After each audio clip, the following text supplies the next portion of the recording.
a strange company. If you don't know, Dodge is positioned as Chrysler's cheap brand, the affordable brand. Think of it as Toyota to the Lexus. Although the issue with this is that now Chrysler is affordable and competing with other cheaper brands, not luxury brands. And Dodge is now seen as the sports car thing, right? So is that a good thing? No. Dodge isn't selling as many cars as they used to because Stellantis has seen this, and instead of keeping it on the right path as building budget-friendly cars, they're doing $31,000 fun crossovers. Not family crossovers, something that actually sells, fun crossovers that are from other brands, not even a Dodge. Well, Dodge does have some very cool vehicles and are a performance brand. They have always been a cheaper brand, and I'm here to remind Dodge of that. So today we're just going to be looking through the years, right, of Dodge's mediocre vehicles. So of course you have the awesome smash Charger and the awesome Challenger. But before we had those, we had cheaper cars. This is the Dodge Stratus. Now this was unapologetically, think of it as the Dodge Neon. This wasn't meant to be fast, this was just meant to be a cheap sedan. So I'm again, going through the models here, right? Dodge wanted a replacement for this, right? Again, we're not talking about this car specifically, we're talking about the replacement, because this car was actually decent in some ways. Anyway, Dodge needed a replacement for this. It was getting old, right? They needed something, right? This was a 2005, and it looks like a 1990 something, right? They definitely needed a replacement, and they didn't feel like just, doing what they usually do, give it a facelift and ship it as a new model. So they came out with the Dodge Avenger. Compare it to a Chevrolet Cobalt. Now, while you look at this, yes, there is a big difference in size. This is way bigger than the Cobalt. But think of it as a Toyota Camry. A Toyota Camry is like a rock, right? When you hit something, it has that weight. The Dodge Avenger think of a Camry made out of tinfoil with no insulation, just drywall. That's what it felt like. So driving the Cobalt feels significantly more sturdy than the Avenger. The Avenger feels like you're in a glorified bobsled, right? That's why I classify these two cars together, even though technically, yes, this is bigger. A lot of people like to call it the Mini Charger. It was just an economy car, and there's nothing wrong with that, right? In fact, I think Dodge could use some regular economy cars nowadays. But it was no fast car. I actually knew someone that had one of these. Again, I always pointed out when cars have good wheels that match their design. I always thought that these wheels in particular, not those, the 5-pointed ones with the slight little overlap, I always thought those looked very nice. I thought they fit the car very well. The interior had a little bit to lack. Now, Chrysler is very good at this, which is bad because it's a bad thing. They're very good at making modern new cars look old, Like, this was the Stratus's replacement in 2007, and this screen is way advanced for that time. But it still looks old, thick bezels, it looks like a radio, it looks out of place, it looks like a radio should be there, especially with the single-zone climate control. They didn't really think of that, it just looks like a 2005 rather than 2007, even though it does have modern era tech, right? Same with the gauge cluster. It looks modern, but it looks more PT Cruiser-ish than regular. Now, I'm not going to put the PT Cruiser in here because it's obviously not a Dodge, but I'm just referring to it here. But it's just, it's an okay car. It's got a label there. It has the standard Jeep radio.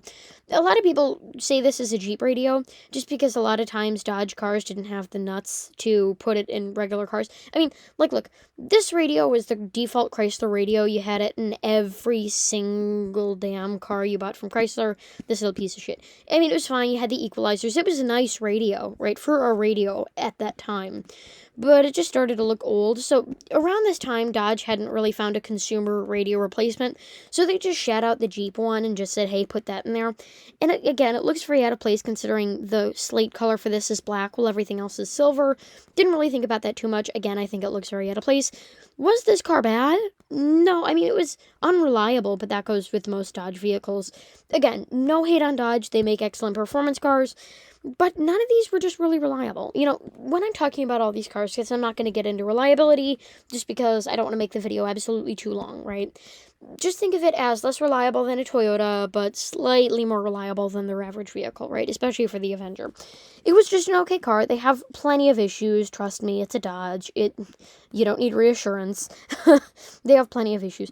They're not bad cars per se, but I would definitely get something more substantial as your first car if you're looking for one of these. It does have like unique storage solutions and stuff like that, but overall it just looks very old. The only thing that I really think in the interior that makes it look so much older than it actually is the flat panel dashboard. Wavy curly was the norm here. Flat paneling didn't really work, and then they had this like weird like thousands retro era, even though the PT Cruiser sales were starting to slump. I do appreciate this design element there, although it doesn't really fit with the rest of the car, and this looks more disjointed than anything. And of course, as it is a Dodge, chrome everywhere. There's chrome there, there's chrome there, there's chrome there, chrome, chrome, chrome, chrome, chrome, chrome, chrome, chrome. Chrome is everywhere. Dodge, many American car brands, Japanese car brands never really got into this. Toyota did that in the thousands as a little blip in their history. They think that chrome just means nice things, which is why the whole damn dashboard is made out of this thing. Now, I will say, it is a high-quality chrome. What I mean by that, if you have a cheap chrome, it'll start to flake. You'll see, like, the raw plastic color with it. It's kind of like an iridescent, like, those stars you would tape? It's that color, like that, like, milk tone, right? That egg, like, egg white color. You'll see that start to chip through the shiny surface, as you can see. These don't really do that, although it's still not great. And, of course, you have your cheap little radio. Not bad cars, just kind of okay. They made it up until, believe it or not, 2015, which I thought was a very, very long time for this vehicle. Thankfully, they did end up updating it to look more modern. Dodge was really good at this. They made it. This car looks, considering that these two cars are only 5 years apart, one of these looks significantly, like this looks like a 2017 instead of a 2015. They can update cars when they want to. They were just still in that retro high, and I kind of get it, right? Radio matches everything, not so disjointed anymore. Perfect, great interior, nice shape. Sad that we lost some storage space, but hey, it's just a better interior. The next car we have is the Dart. Now, a lot of times people ask me, like, sporty cars and stuff, and I'll say stuff like a Scion TC, stuff like that, and they'll get mad, because they'll be like, oh, that's just a Camry. Like, there was this one commenter. I think he actually had a heart attack, because he was so mad. He commented it, any other car would be faster than this. How dare you insult the car community by putting this as your fast car? Well, I think if you tune it, anything's faster when you tune it, right? The Dodge Dart, a lot of people like to look at it as not a sporty car. It's not a sports car. It's not a sporty car. It's just really a sedan in mediocre sedan's clothing. It wasn't a bad car, though. I think if a tune, it could be a fast car. These had, again, this one's issues, like the Avenger's issues, were more mechanical just because they didn't, the engine wasn't put together very well, just that Dodge unreliability. This was Dodge entering into like a new era in 2013, of course, had that more modern interior, like the Mini Charger. This is the Mini Charger, not that one. And yeah, so of course, everything's plastic. It's all falling apart. At least the older one had higher quality plastics. This just, everything is scratchy and falling apart, and the plastic clips are giving out. And this may look like a nice, more recent interior, which it indeed is, but when you see stuff like this, just like your little singular phone plug down there and this sad, depraved-looking thing, they didn't put that much effort into the interior. Now, of course, they did have some cool options, like the digital gauge cluster. Dodge has always been really good about that. And then you had your base model with the weirdest radio I have ever seen. It's so weird. It looks so amazingly out of place. And I love how they put style. They put snazzy stuff in it, even though it looks awful. Dodge, it's either a hit or miss for me. They're sporty. They can be reliable, if you want to test it somewhat. If I had to buy a Dodge SUV, I'd definitely buy a Dart. A Dodge sedan. Like, if the Charger and Challenger were not available against the Avenger, this any day. Just newer, more modern. They made it until 2016. I actually thought the 2016s looked a lot better. The interior didn't really change all that much, although I didn't really need it to. The exterior just looks a lot more advanced for me. Now, another thing to remind you of this, there's kind of two sides to Dodge, right? You have, like, the sports ultra performance car, like the people who are actually designing these sporty, nice, beautiful cars. And then you have Fiat. Fiat actually does a lot of the designs for the economy cars, right? Because Dodge has always worked. That's why Dodge works, right? If you want an Avenger, if you want something cheap like a Journey, you can get that. And if you want something performance, you can get that too. It's like when Toyota was entering the US, they had the Crown and the Land Cruiser. The Land Cruiser would give the durability, can go anywhere reputation to the Crown, and the Crown, with its sedan, normal reliability in the 1940s, would give that reputation to the Land Cruiser. That's how it's always worked. It's kind of the same way for Dodge, even still today. Well, at least of a few years ago. The Dodge Avenger, the Dart, these just smaller cars would give more reliability to the faster cars, and the faster cars would make it seem like when you're buying a 2013 red Dart, you're actually buying a Challenger. That's why Dodge works, right? It has the same strategy that Toyota used to take over the US market, considering they're the largest car company now. But yeah, the Dodge Dart wasn't bad. Yeah, and of course, not to mention, these are all Fiat designs. Fiat designed a lot of these cars. That's why it looks so weird. Also, not to mention, it was 100% just a Chrysler 200. If you're buying a car, definitely buy the 200. It was much nicer, much higher in quality. The 200 stunk a lot because the other one mainly just had, for some reason, they used a lot of the same parts. The Dodge Darts I've seen be more reliable than the 200s a lot of times. The 200 sucked. Their transmission blows. The entire interior blows. But I would buy it over the Dart just because I think it looks a little bit better. I'm not a fan of Fiat design.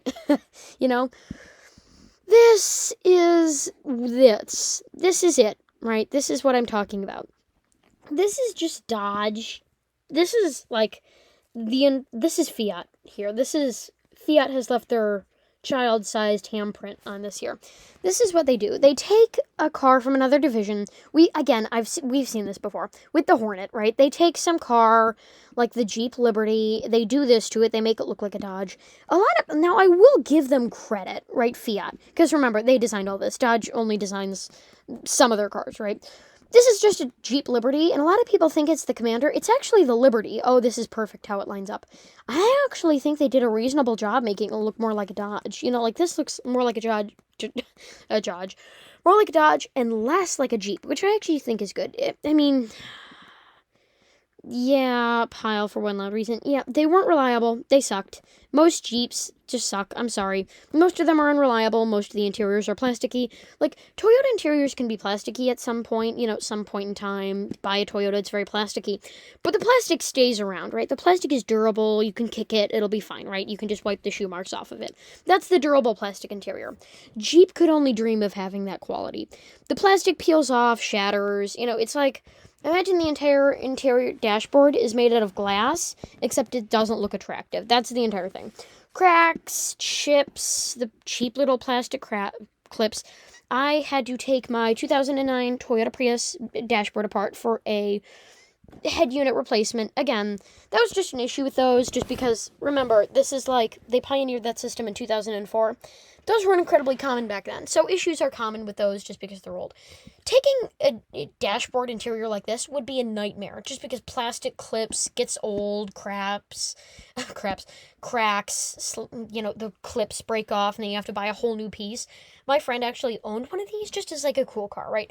All my friends mainly just drive Toyotas and then buy cheap, just shitty cars for fun, to mess around with, fix, maybe sell. And he said he took this piece off, right, as the first thing to do, right?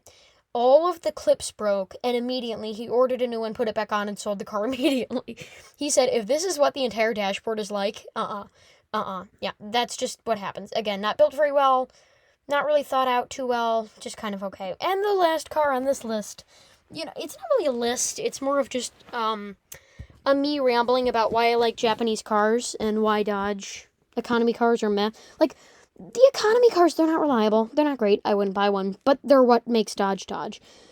For fun fact, the 2009 Dodge Journey, when it first came out, had this chin. Shouldn't the radio be there and the climate controls be down there? It's just got this, chinny chin, which I never got in the storage. The outside looked okay. Again, I really like those Dodge wheels. I thought they were very good.